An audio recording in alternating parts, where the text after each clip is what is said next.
one of the reasons why I wanted to, work within BADAC and also be a part of the community is due to, the work that Dad has done in the past, and, Uncle Teddy and Auntie Kay and, Uncle Billy and Auntie Bev love it through the hostel. And as I said before, a lot of our elders that have gone before us, have really paved the way for me to shape the way that I see things within the Aboriginal community, Aboriginal affairs, really shaped my inner values, I think. Mum and Dad have both been a big part of the way that I am today, obviously.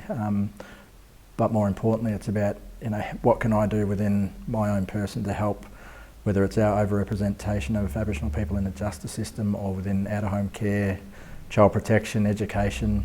Dad and a lot of the past board members and community members, been a lot of blood, sweat and tears within this organisation for a long period of time. Passion, commitment, just the issues that we face on a daily basis and the transgenerational trauma that our people have been going through for a long time. To have an organisation that is not just dealing with our own people's issues, but a lot of the outside noise around the ignorance, the racism, why can't Aboriginal people just get over things, and why have you got your own organisation?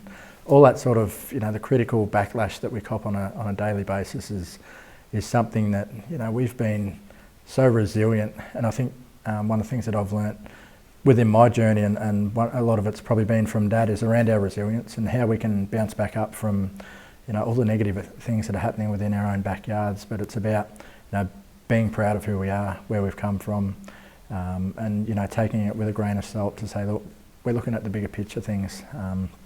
What we need to do is educate our fellow non-Indigenous brothers and sisters about our journey, why we need these things in place for, why we actually need an Aboriginal co-operative, what we were formed from. Obviously we were off the back of the stolen generations. People don't understand that was government policy. That was something that we didn't have a decision to make in the old days. It was basically policy around assimilation, around stolen generation that we had to overcome as a community, and the racism and the ignorance that came with that in coming to a town where it's very heightened around this area. And I'm not going to lie, Ballarat's probably one of the worst places around Australia when it comes to racism in the community, and that's no secret. And I just think it's off the back of what Ballarat was built from, really. So how we can get our voices across to the community and educate about, for one, why we actually need to be in organisations that can deliver services to our people, and two, how culture plays a really big part in making sure that we can heal. We know that healing is going to take a long time, and that's what we pride ourselves on within this organisation, is around culture. This is what we've built on, and this is why we need to make sure that we are providing those types of culturally appropriate services to our community. But it's also about awareness and education for our non-Aboriginal community to understand, and then hopefully we can move forward together. I wouldn't be in the position that I'm in now if it wasn't from the influence of Dad and Mum. I understand that, and it's a story that I tell to all my friends and leaders around the community is, I've got it pretty good. You go back 40 odd years, 50 odd years, and you've got, Mum and Dad, Aboriginal and non-Aboriginal, black and white, together in a relationship in Hayward, in a regional Victorian town where racism was probably at the pinnacle of any conversations going around. So the resilience and the hurdles that they had to overcome as young people to stay together is, for me, that's, you just think, wow, how did that happen? How did two people from large families within country areas, an Aboriginal community and a non-Aboriginal community, come together and stay together against all odds? For me, resilience, compassion, but brave. How brave is that, to be able to stand up amongst all that adversity and still be strong today? So my sister and I are really lucky that we grew up in a family where we were loved on a daily basis. We were provided for. Mum and Dad worked their asses off to give us what we got. So to be able to take that and hopefully be able to give that to my children is something that I just feel that I'm lucky in that space. But as I said before, a lot of my brothers and sisters growing up in the community never had that leadership. they didn't have a father figure or a mother figure to be able to be shown that compassion. And so I can really, go along in my journey and as I said before, shape my inner values about what type of person I really want to be. But it's also about how can I provide that to my children so that my children can provide it to their children, and the line continues, because it's just something that's so important, is around building strong families, building strong culture, and if you've got a strong family and a strong culture, then you're going to be okay. Dad spent 20 plus years on the board of BADAC, on and off. I think you've been seconded on a few times. But that's, for him to be able to be asked to go back into that space is a credit to his leadership from past being a past board member, obviously. So being able to see Dad in that capacity, but also his work within the public service for 30 odd years. So when we talk about Aboriginal people stepping outside of working within Aboriginal affairs within the ACO space, it's really important, and that was one of the challenges for me.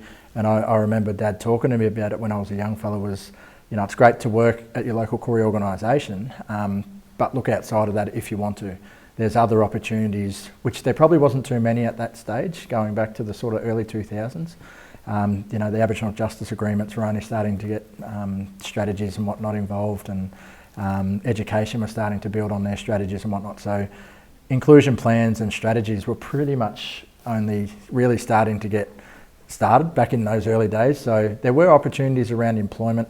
A lot of it sat in Melbourne, unless you were lucky enough to get the handful of jobs that might be in the regional areas. So what I done after I was working with the Aboriginal Legal Service was I worked within the Rajak space, but then there was an opportunity for me to go to Melbourne. So for me, I was around sort of mid-20s. I wasn't too sure what my journey entailed, but the opportunity, and Dad sat down and he said, look, opportunities are here. You're always going to probably have a job in the local regional area, but if you really want to know, bureaucracy and how that actually works, it's an opportunity to go to Melbourne and learn in the engine room. We can always say that we're working in the public service in the regions, but the city's a totally different kettle of fish. That's the engine room. That's where all the decisions are being made around the table, sitting with executives and secretaries and ministers, and to sit in those areas. And lucky for me, I've built myself up over a period of probably around 7 or 8 years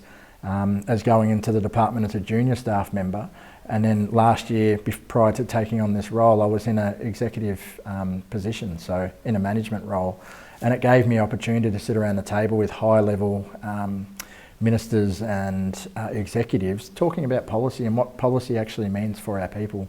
And as Dad was saying before, for me to be able to still know where I'm from, but also have the ties to my local community, I knew what the issues were in the region. So for me, my voice was really powerful for Melbourne, because I was bringing my community's voice up to that really high level. So the opportunity for me to go into the city and work, it was fantastic, and I wouldn't have been able to do that if it wasn't for the guidance of Dad being in the public service for 30 years.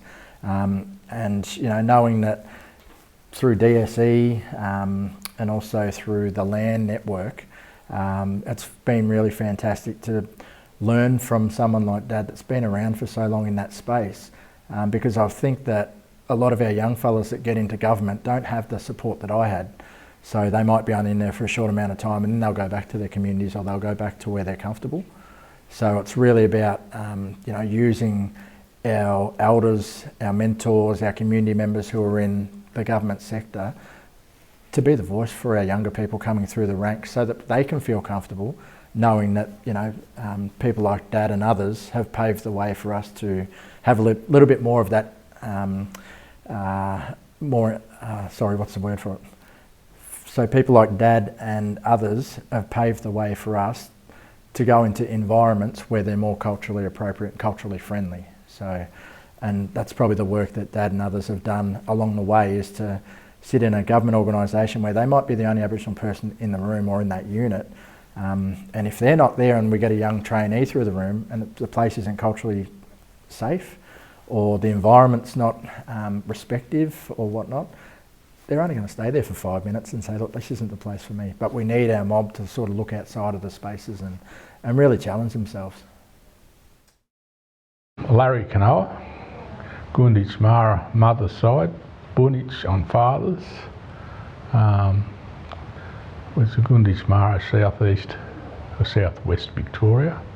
The Bunitj is the Northern Territory, my father's side, which is Kakadu, Coburn Peninsula, all through there.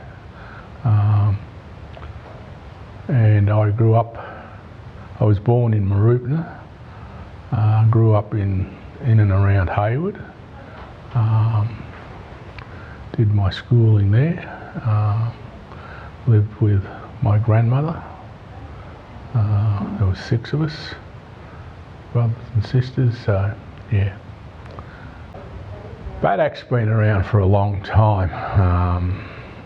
Like I say, it's 40 years plus probably. That's why it was a couple of years prior to officially being open. There were community members that were looking into developing programs and accessing services for Aboriginal people.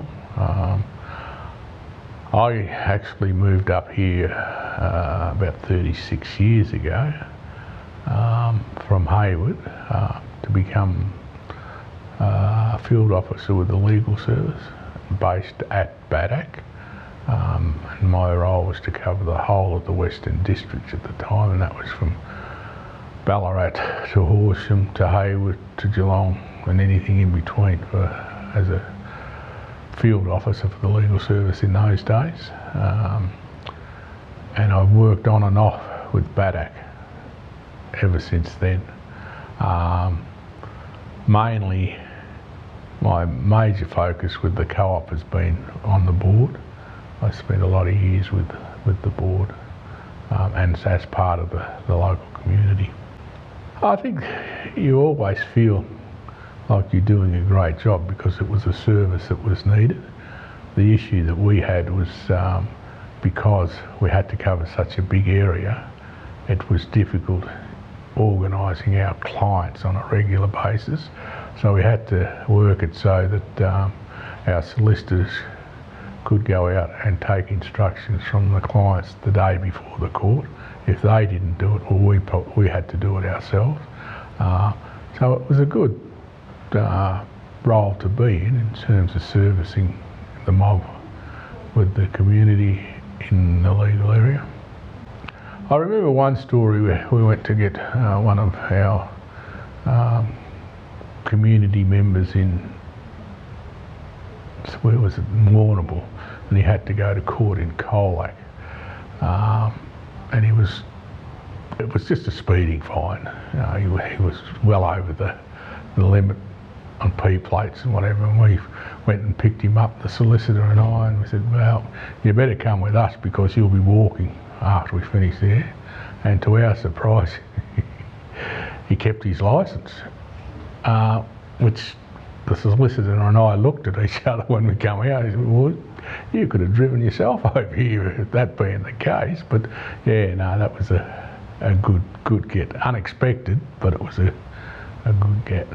Oh, since working with Badak, the changes have been huge in terms of the number of people that work here now, the number of services we deliver, the community people that we represent and get them involved in the programs and activities at the co-op.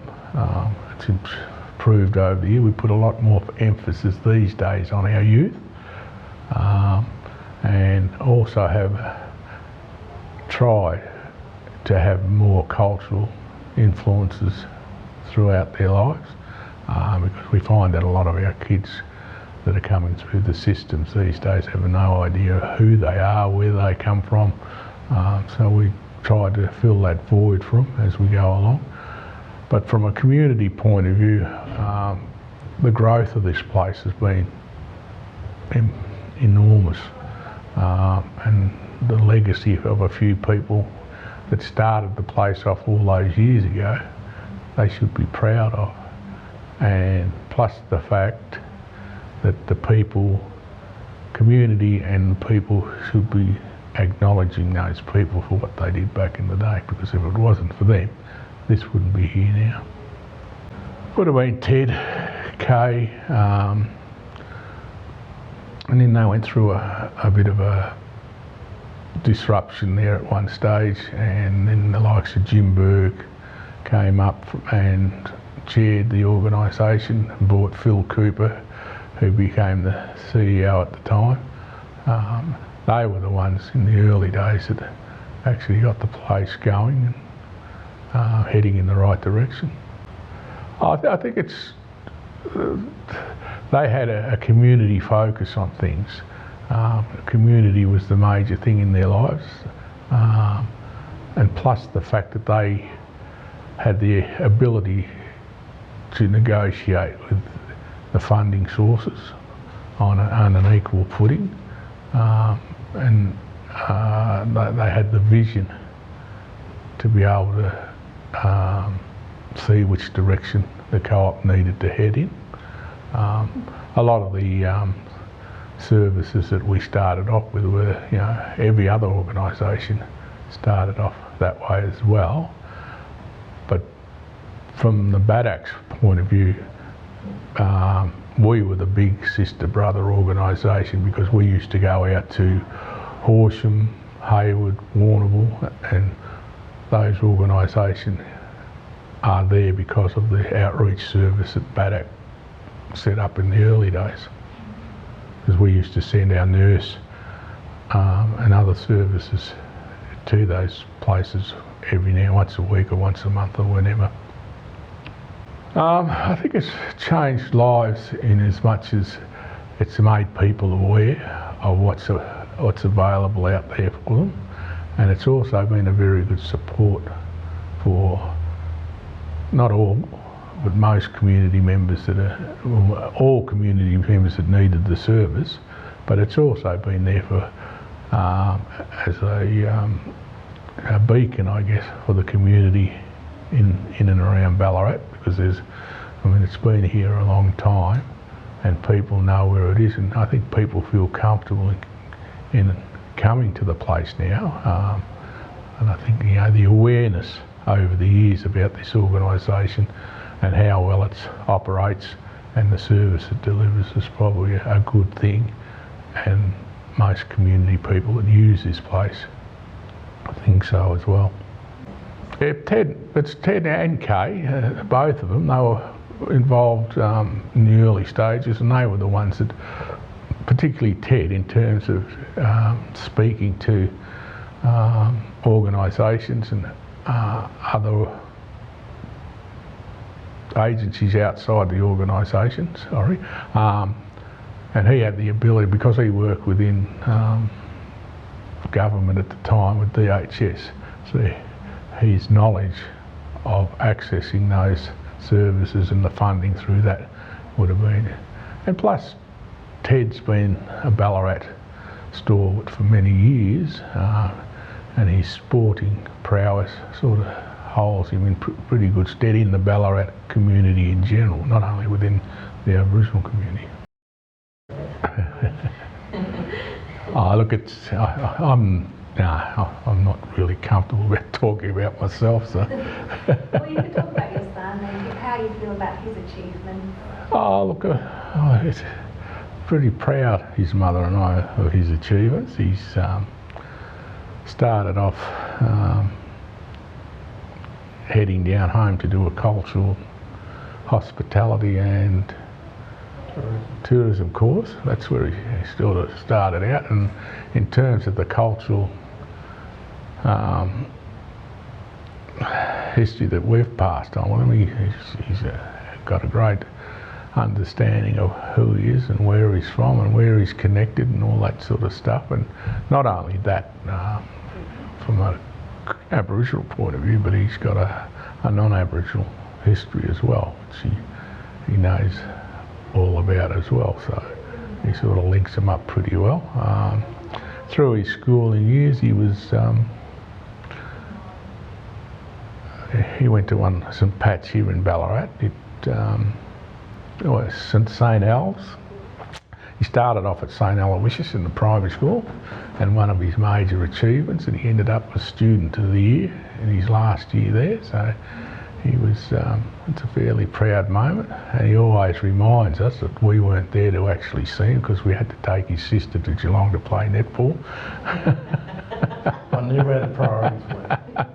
So we always get to wear that one every now and then. But from there, in high school years, he was a model. He wasn't so much a model student, he was a fairly good student. And he sort of